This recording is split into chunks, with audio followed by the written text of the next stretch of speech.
Hello Idol Mark, isa po ako silent listener sa inyong platform sa YouTube.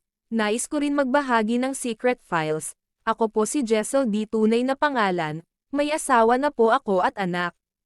Isa po akong housewife dahil ang asawa ko ay isang seaman kaya't after 9 months kami nagkakasama ng asawa ko, kaya't nalalaspag ako ng sobra tuwing umuuwi siya galing barko. Sobra Idol Mark ang aming pagtatalik tuwing nagbabakasyon ng asawa ko, wala naman ako reklamo Idol Mark dahil asawa ko naman siya at sabik din ako sa kanya. Ang nakakalungkot lang Idol Mark tuwing palapit na matapos ang bakasyon niya at talagang nangungulila ako sa asawa ko. Stable naman ang financial namin Idol Mark at nakakapag-aral ang mga anak namin sa magarbong paaralan. Pero bago pa umalis ang asawa ko ay bumili siya ng sasakyan para may service ang mga bata at ako. Kumpare din namin ang kinuha LNG driver dahil tiwala din kami. Kaya't bago umalis ang asawa ko ay inangkin niya muna ako at gusto niya iputok sa loob para mabuntis ako. Sinang-ayunan ko naman.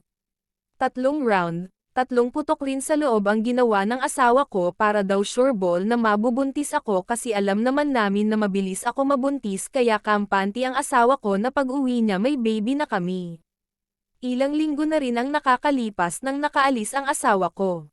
Tinawag ko si Mang Edgar na aalis kami, kababata ng asawa ko mas matanda lang si Mang Edgar kaysa sa asawa ko. Okay naman Idol Mark si Mang Edgar mas aipat at di muna kailangan utusan. Hiwalay sa asawa si Mang Edgar ayon sa kwento niya. 5 taon na rin sila hiwalay kaya nagpatuloy lang sa pakikinig. Ay agad naman ako nagulat sa natanggap kong chat sa kaibigan ko na nakita daw niya ang asawa ko na may kasayakap na babae sa Manila na agad ko naman pinasa sa asawa ko. Sinlang ginawa niya sa mga chat ko kaya't sabay ko kay Mang Edgar na tumigil kami sa Save More at bibili ako ng alak. Nagtaka ang driver bakit bumili ako ng ilang bote ng alak, di ko na lang siya sinagot, lulong ako sa emotions na di ko matanggap na naniloko ako ng asawa ko, ginawa ko naman na lahat, tinalikuran ko pagiging teacher para lang masunod ang kagustuhan ng asawa ko pero ito lang igaganti niya. Pagkadating namin sa bahay, binuksan ko agad ang alak saka uminom, di ko alam kung nakakailang bote na ako. Ramdam ko na rin ang tama ng alak sakin kaya't nang tatayo sana ako ay nawalan ako balanse kaya't napahiga na lang ako sa sahig. Naramdaman ko na lang may bumuhat sakin.